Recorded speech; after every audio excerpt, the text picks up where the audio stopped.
The Leafs beat the Panthers, speaking of Brad Marchand. Wasn't pretty, but the Leafs are in first, and they are in first by 3 points, which is nice. They won. They won. One doesn't matter. And the thing is, we ran into Jamal Myers a few times in San Jose randomly on the street. That's right. Happened to be staying in the same hotel. He does some Sharks games. And he said, this time of year, you can't turn it on all the time for every game because you need to win, but you also need to save yourself a little, and every player knows that. That was great insight. Yo, he was great about that. Listen, I want my team to win every game, but every team's going to look like shit a few nights. Totally. They don't have it, or they went out, and they shouldn't have gone out. Well, maybe they really needed to go out. For this game, though, Steve, the Leafs look like shit in what is traditionally their best period, the second period. Second period, the Panthers looked really strong. The Panthers, did you hear the stat on the broadcast? It blew my mind. Since, I want to say it's January 10th, Sergei Bobrovsky's allowed 4 second period goals. He's got a 9.71 save percentage in the second period. It's completely absurd. So the Leafs are usually very good in the second. They did score a goal. The Panthers are better. Oh yeah, the fact that the Leafs scored in the second. So did the Panthers. Remember. Panthers both and Leafs scored in the second. Oh, okay. Well, the fact that the Leafs got a goal at all is special. They got the 9.71. No one scores on the Panthers. They got the .29. Yeah, right.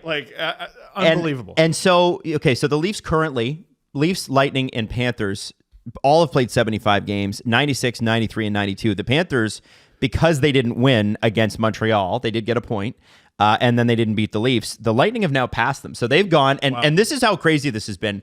In a week, they've gone from first to outside of home ice. And that is kind of the way the top of the or at least the Atlantic Division is going. And if you look at the Atlantic Division, it's kind of hilarious because every other division has a first place team except for Vegas at 98. Everybody's got about 100 points or more. And the Atlantic one, I think, it's the most even in the entire sport. You look at the last 10 games.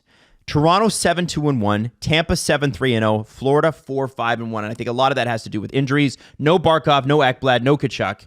I still think the Panthers' depth really showed they're a holy shit problem. Oh, I looked at that game and I'm like, yeah, you got to win this. You got to win this. And then I'm looking at their lineup, the lines that they're able to throw out there. And I'm like, oh, no, okay, they're still pretty good. Yeah. Lundell Luostarinen is, I feel like they're a package deal. They're they're the Sedin twins to me. They're the defensive Sedin twins. They're so good, so underrated. They're out there. Verhaeghe's out there. Reinhart had a great game. Bennett's out there. Marchand was still out there. Their depth is always a pain in the ass. AJ Greer's a pest. Yeah. AJ Greer, and there's another former Bruin. Nico Mikula drives me crazy. Nico I was so happy he got burned on a goal. And mostly because I respect him. Sam Oskevich. Yeah, man. One of because the rookie class this year is so ridiculous. He's not getting talked about at all. I mean, there are years where his performance this season would be on the outskirts of the Calder conversation. And it's not. It's not even close because Michkov, Celebrini, Hudson, Wolf, they're really, really good. They are. The reigning cup champs are good. They are. Shocking. The playoff decor that they're going to run out there once the playoffs start, where it's Forsling, Jones, Mikula, Schmidt, and then some combination of Ekblad and Kulikov. All those 6 guys in whatever combination you want to put them out there, that's deadly. That sucks. I don't know. In front of Bobrovsky. I don't know how you're scoring on those guys. Valid that Ekblad is going to miss the first 2 games no matter what. Yes. But yeah. And Tkachuk will be out there. What percentage of him we get, I don't know, but he will play. And he could maybe the biggest wild card. He could be healthy, but you keep him out because they're utilizing the cap space right now. Right. So I'm curious about what Seth Jones looks like in the playoffs because I don't think he's ever played.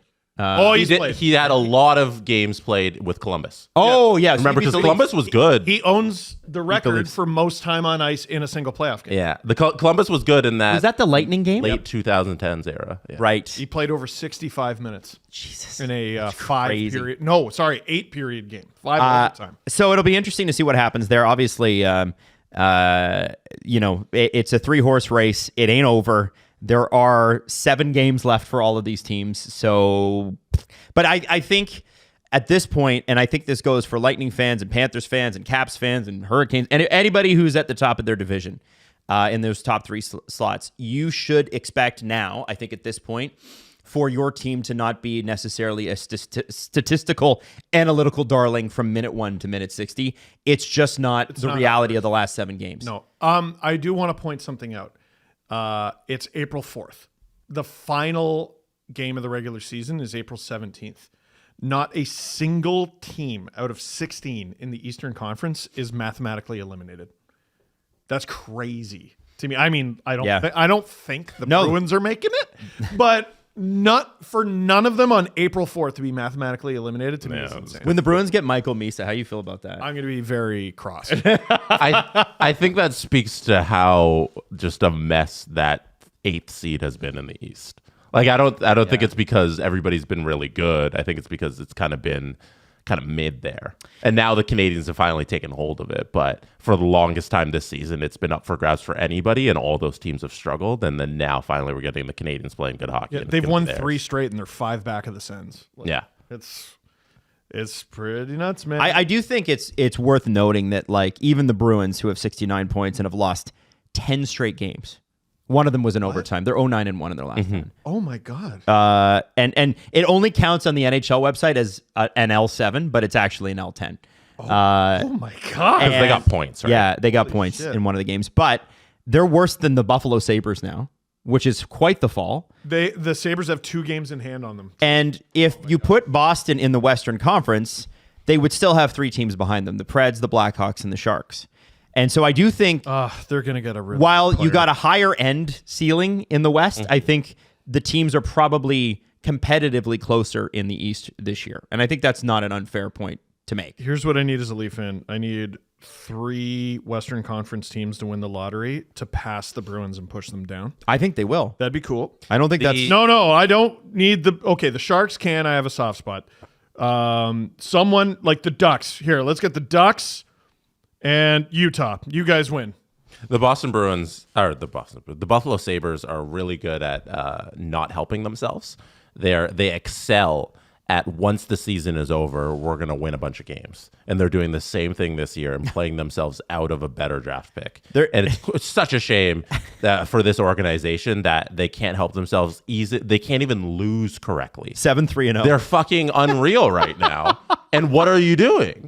Like, the season's over. Thank you for turning it on. Where was this in October? Because it's the same shit that the Canucks pulled when Bruce Boudreau took over as coach, right? And Tocchet. And Tocchet, that for Tocchet's first half year. Yes. Yeah. Right? The games, as we mentioned, the bigger teams are like, yeah, I'm not going to give you full gas for 60 minutes tonight. And the Buffalo Sabres are like, yeah, I'm going to take advantage of this. Actually, we're good. Can I give you the dumbest stat in the NHL? Yeah. The Sabres are 8th in goals per game.